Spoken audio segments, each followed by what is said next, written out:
नमस्कार दोस्तों।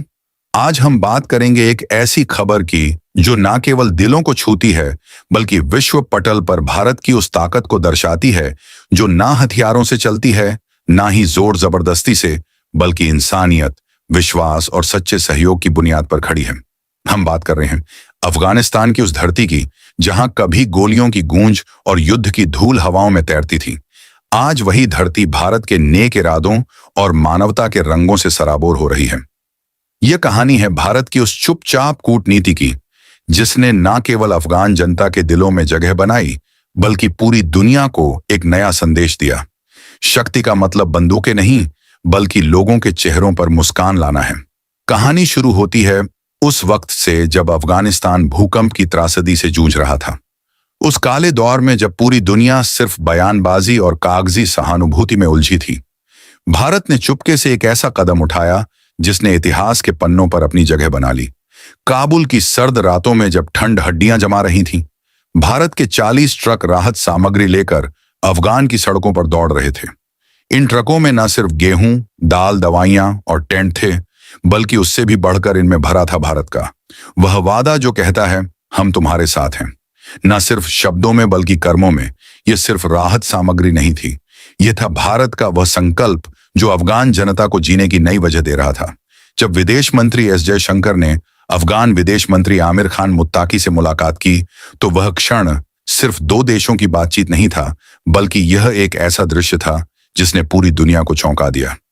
जहां एक और पश्चिमी ताकतें तालिबान से बात करने में हिचक रही थीं, वहीं भारत ने न केवल बात की बल्कि अपने कार्यों से यह साबित कर दिया कि कूटनीति का मतलब सिर्फ बैठकों में बयान देना नहीं बल्कि जमीन पर बदलाव लाना है। जब दुनिया के बड़े देश कैमरों के सामने आंसू बहा रहे थे, भारत की गाड़ियां अफगान की गलियों में उम्मीद के गीत लिख रही थी। बच्चे जो कभी भय के साए में जीते थे, अब भारतीय झंडे को देखकर मुस्कुरा रहे थे। महिलाएं जिनके चेहरों पर सालों से उदासी छाई थी, अब भारत की मदद से नई रोशनी देख रही थी। भारत का यह योगदान सिर्फ राहत सामग्री तक सीमित नहीं रहा।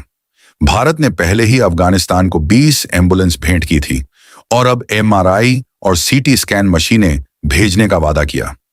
सोचिए, जब दुनिया के ताकतवर देश सिर्फ चेतावनियां और बयान दे रहे थे, भारत वहां स्कूल खोल रहा था, अस्पताल बना रहा था और भूखे बच्चों के हाथों में रोटी रख रहा था।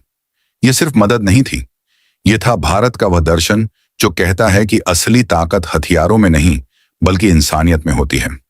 अफगान विदेश मंत्री मुत्ताकी का बयान इस बात का सबूत था। उन्होंने कहा कि भारत ने बिना किसी स्वार्थ के अफगानिस्तान का साथ दिया। यह सिर्फ धन्यवाद नहीं था, यह था भारत की उस कूटनीतिक जीत की मोहर जिसने दुनिया को दिखा दिया कि भारत अब सिर्फ एक देश नहीं बल्कि एक विश्वास का नाम है। इस कहानी में एक और महत्वपूर्ण मोड़ आया जब रूस ने भारत की इस मानवीय पहल की खुलकर तारीफ की। मॉस्को ने कहा कि भारत की नीति न केवल दक्षिण एशिया में बल्कि पूरे विश्व में शांति और स्थिरता की दिशा में एक मिसाल है। काबुल की सड़कों पर अब भारतीय ट्रक बिना किसी रुकावट के दौड़ रहे हैं, जबकि पश्चिमी देशों के संगठन अभी भी अनुमति के इंतजार में खड़े हैं। वहीं भारत ने चुपके से वह जगह ले ली है जो कभी पश्चिमी ताकतों का गढ़ मानी जाती थी। अफगानिस्तान की गलियों में अब बच्चे जोर जोर से हिंदुस्तान जिंदाबाद के नारे लगा रहे हैं। महिलाएं भारतीय झंडे लहरा रही हैं और उनके चेहरों पर वह मुस्कान है जो सालों बाद लौटी है। यह दृश्य सिर्फ एक तस्वीर नहीं बल्कि भारत की उस सॉफ्ट पावर का प्रतीक है जो बिना शोर शराबे के दिलों पर राज करती है। जब अमेरिका अपनी सैन्य ताकत के बावजूद अफगानिस्तान में विश्वास नहीं जीत पाया, भारत ने अपनी मानवता और सहयोग की नीति से वहां के लोगों का दिल जीत लिया। यह कहानी सिर्फ अफगानिस्तान तक सीमित नहीं है, यह एक नई भूराजनीतिक कहानी की शुरुआत है जिसमें भारत न केवल अपने पड़ोसी देशों के साथ बल्कि पूरे मध्य एशिया के साथ एक नया रिश्ता गढ़ रहा है। जहां चीन अपनी बेल्ट एंड रोड परियोजना के जरिए प्रभाव जमाने की कोशिश कर रहा है, वहीं भारत वहां लोगों के दिलों में विश्वास की नींव रख रहा है। अफगान गांवों में जब भारतीय राहत सामग्री के पैकेट पहुंचते हैं तो बच्चे खुशी से झूम उठते हैं। महिलाएं कहती हैं, भारत ने हमें भूख से बचाया। यह वही भावना है जो किसी भी सैन्य शक्ति से ज्यादा ताकतवर है। पाकिस्तान इस बदलाव से बेचैन है।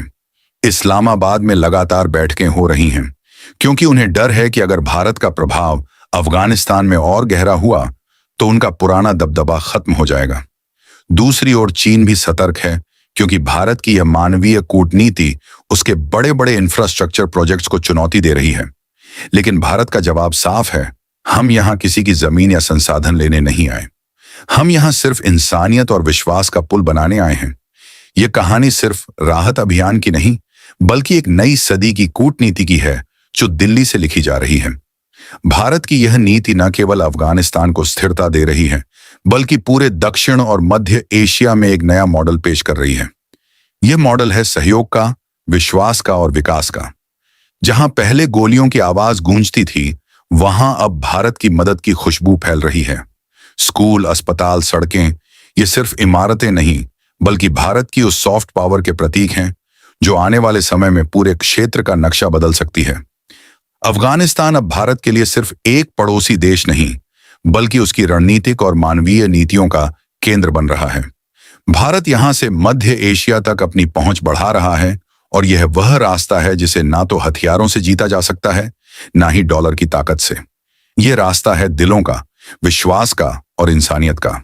अगर भारत इसी तरह आगे बढ़ता रहा तो वह दिन दूर नहीं जब वह ना केवल दक्षिण एशिया बल्कि पूरे विश्व में एक मानवीय महाशक्ति के रूप में उभरेगा। यह कहानी अभी खत्म नहीं हुई है, यह तो बस शुरुआत है।